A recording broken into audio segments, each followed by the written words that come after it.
Hey, what's going on, you guys? So Astrolin here. I have not done a Kerbal Space Program video yet, so this is basically like one of many series I'm going to be doing. As you can see, I sped up the video for you because it's a painful process just to try to chop it down and edit it. So I decided to speed up the video for you guys, make it a little easier. As you can see, I am participating in the Habitat one, which is for the Mun. Basically, as a Kerbal Space Program challenge, and I decided, you know what, I kind of wanted to participate in something, and um, I figured why not try out my submission. So I am currently building the module, and as you see, I am getting a pretty good knack for it. I have the observation module, I have the service airlocks, I have the logistics module, and I also have the cupola, which is on top. So if uh, any of the Kerbals want to like get a chance to view the top, they can. And I also have the RCS tanks as well as the RCS thrusters. Now, in this particular build, I ran into a bit of a problem, and that particular problem was not until I launched it and got all the way. But you'll see later in the video what I mean. Um, but just for the sake of this process, I'm not going to spoil it. But although it is a really cool build, I do admit. I did stick with the default. I did, however, stick with the default rocket stuff like the Kerbodyne, uh, just this like the jumbo rocket stuff, and I have a pretty good understanding of what I want on my rocket as far as motors, engines, SRBs if I needed to, and just overall, you know, just overall basic rocketry stuff. And I am putting in an SAS because I forgot to put one on so I could have better control when I'm in space as well. And here I am adjusting my fairing, and my fairing is set and ready as well. Right now I'm just auto strutting everything to basically account and help with so basically what auto strut does, it actually allows you to like center everything for balance so the thrust doesn't go off or veer off in the wrong direction. It's a really useful tool, and it always goes on to the heaviest part so it distributes equally. So I also sped up the launch as well because I didn't feel like setting like just setting parts out. So I just you can see my SRBs, which are from a mod pack called real module, I think it's called. I'll links in the description below if you want to. Also, if you haven't already, please subscribe to my YouTube channel as we are going to be surpassing 100 subscribers soon. So here I downloaded a graphics mod for the game as well, which runs through Module Manager and Copernicus, which is very hefty, but Copernicus does its job, and I'm very happy with it. And here we are waiting for the first stage to separate, which is main engine cutoff. So we're just waiting for main engine cutoff, and that's what we set for it goes. And it looks like the stack pulled away nice and easy. And here we had a little problem there. I don't know what happened, but for some reason I forgot to fill out my engine as soon as the stack separated. So that's on me. Anyways, we just let this run until we reach the final up to 200 kilometers up. The only reason why we were going 200 kilometers is because we wanted to use as much fuel, we wanted to have less fuel as possible. So that way when we went to the moon, we wouldn't have any problems with running out of fuel and all that type of stuff. So I planned it out and made sure that the fuel was enough. And it seemed that it was going nicely. And, overall, it was a bit of an awesome experience participating in this challenge. But there were some difficulties in here. We have Seco, which is second engine cut off, and it looks like we're going to get ready to deploy the fairing. We're just waiting for that to happen. Right now, we're still in atmosphere, and we don't want to deal with that atmosphere. So we're just waiting for it to basically lower the threshold, and then the fairing will deploy automatically. So that way, it just doesn't have just the thermal heating from the atmosphere. There we go. And look at that scatter. That looks amazing. In my opinion, especially with the graphics mod, it just looks so slick. It's aesthetic. um, so we're enabling our RCS thrusters for the orientation to go to the run.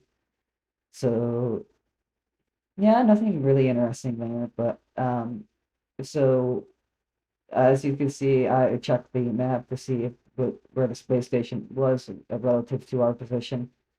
Um, I don't know if you see my last video, but I recently launched a space station. It was a custom-made space station. I will put all my stuff in the description below as well, so you can download that craft file yourself, so you can have something to, if you have the mods. And basically, it's the Mole One mods. And so basically, the mod pack is a very good mod pack, and I highly recommend it. It's also on Space Dock. I will also link that down below, as well as the graphic mods, so you could have your Kerbal looking like this.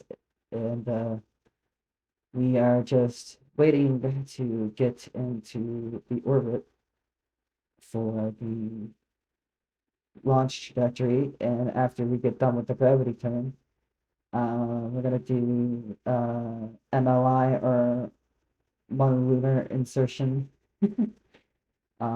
Fancy terminology, I'll call it. So we're gonna call it um, monolunar insertion. So basically, we're gonna put it into the orbiter, or try to have it put into the orbiter on the moon. And yeah, so I've been AFK for a while now on this channel, and for that I really do apologize. I've been extremely out of it, and it's just been to the point where,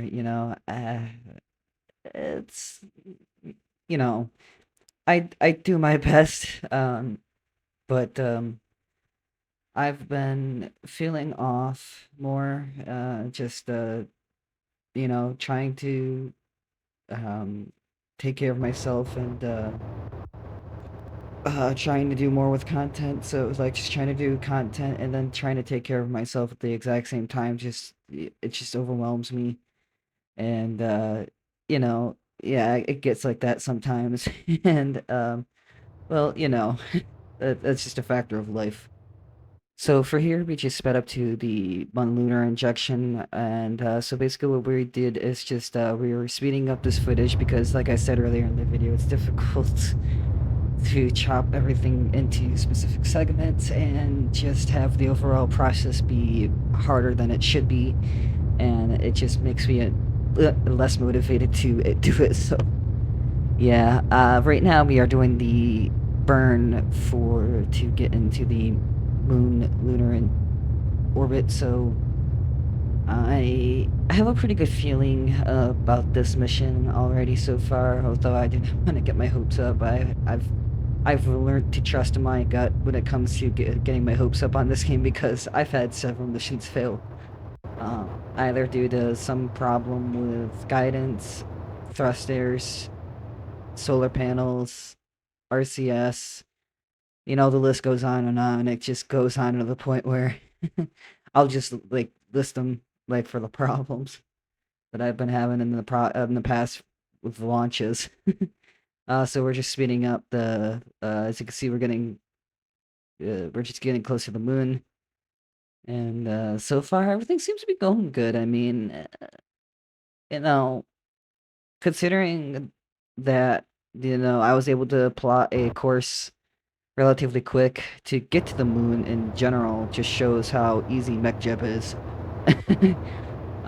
It's a very useful tool. I highly recommend it to people who are brand new. It's worth it. It's um so yeah, I mean, it's fun. So yeah, and so it looks like our RCS is starting to correct for the maneuver to match velocities at closest approach.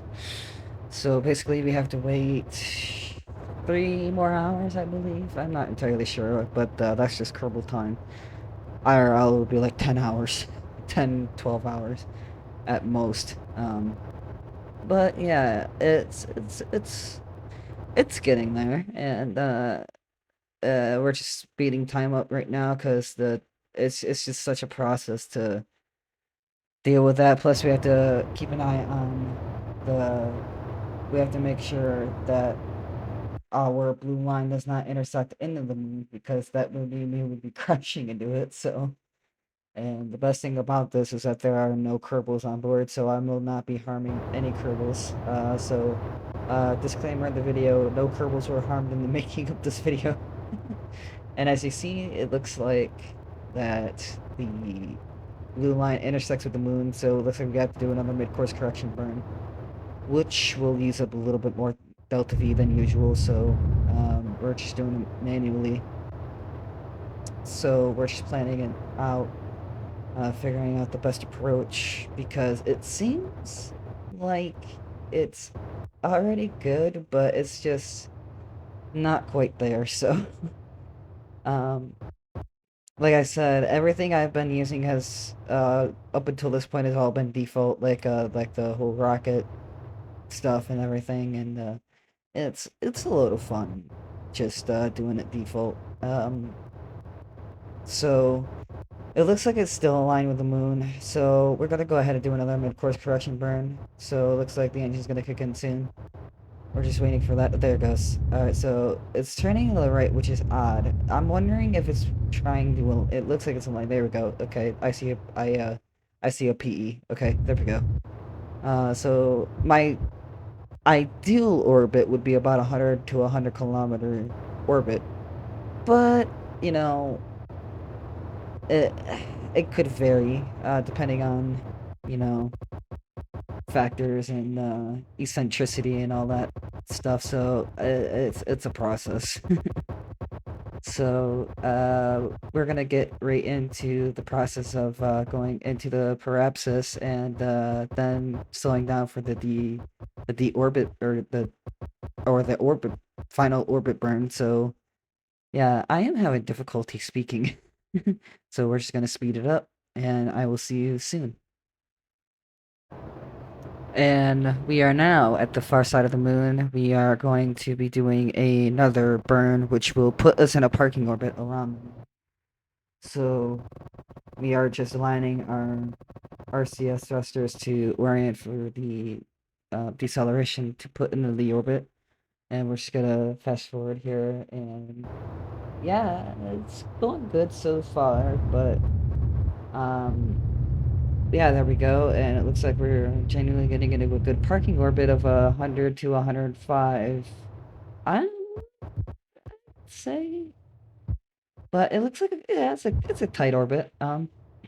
But yeah, um, we got the orbit. Now we just got to pick a landing spot in the moon to put the habitat in the. So I think we're just gonna circle around. Our ideal parking area is somewhere in a crater with like a flat surface. And I planned this out earlier. I found a really good crater that I actually think would be perfect. I planned that out and was perfect with sunlight because the sunlight angled directly over the solar panels because the solar panels were placed strategically for that area. Um, oh my god, I cannot get over how good the graphics look with the scatter mod and the Eve mod. It's just so aesthetic. So here I am getting ready to orient my rocket to start the retrograde for the and it looks like that crater right there might work. The one that is currently over my it looks relatively flat enough and it looks like it's gonna fit perfectly. Actually, yeah. I think we'll go with that crater, so we're gonna get on landing. Let's see here. Yeah, landing here. So we're gonna land there. Because it looks relatively flat. Um, so it looks relatively stable to land. So we're just doing a. Yeah, we're just doing.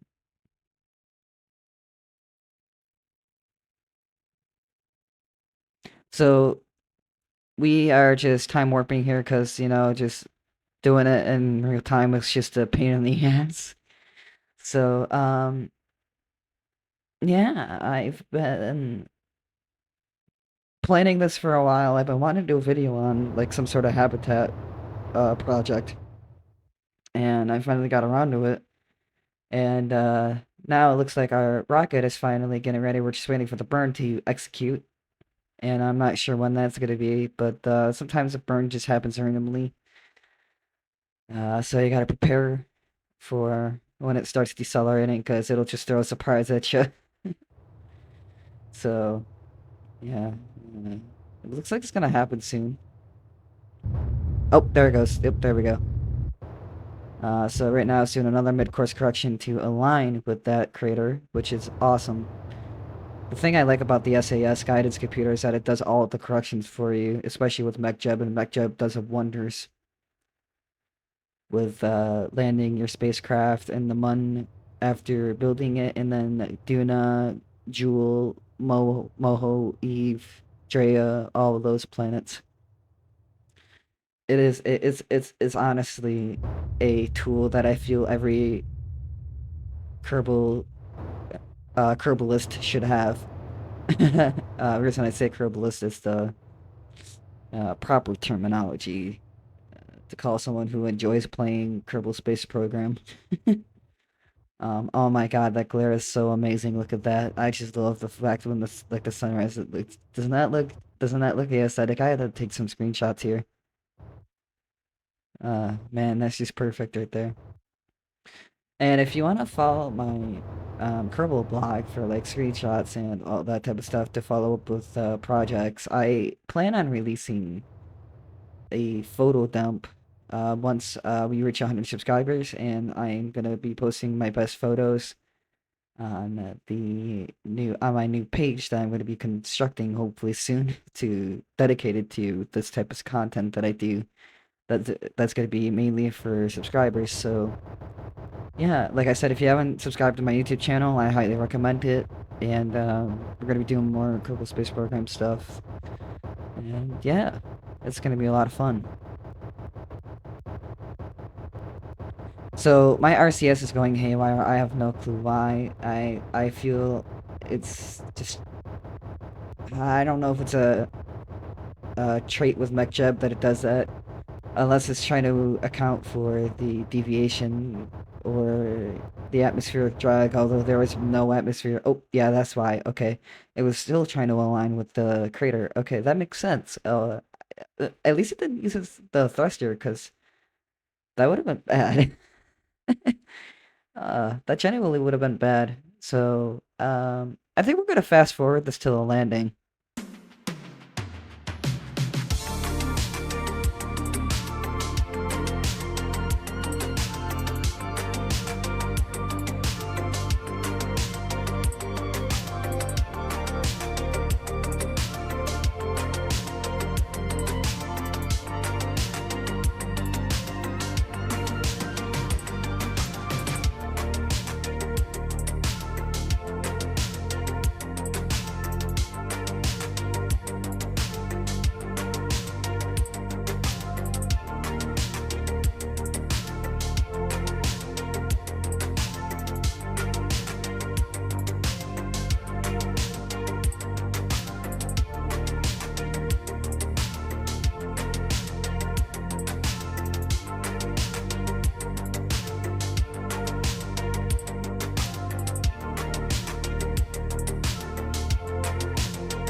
Alrighty, folks, we are now getting ready to start landing into our crater, and it looks like it's lined up perfectly with it.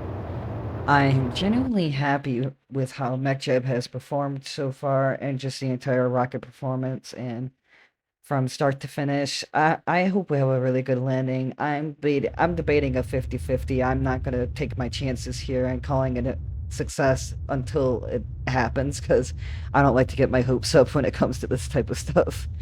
I hope you enjoyed the traveling music. The music was copyright free, so that's what's nice about it. So I could put it in, and just thought it was nice. Um, the link to the author is down below as well for that synthwave beat.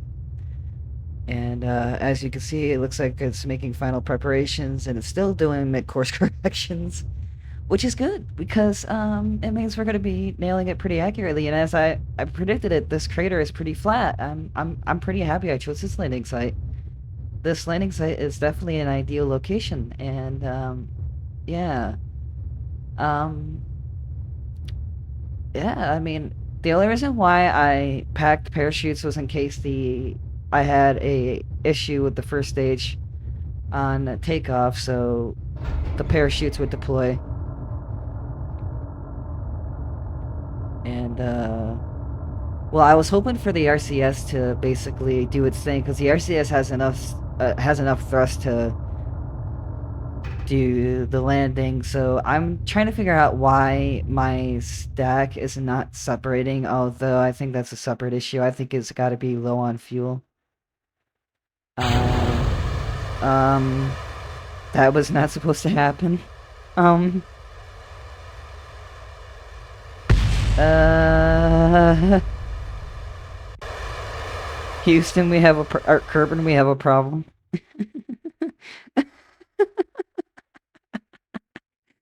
Was not supposed to happen. I'm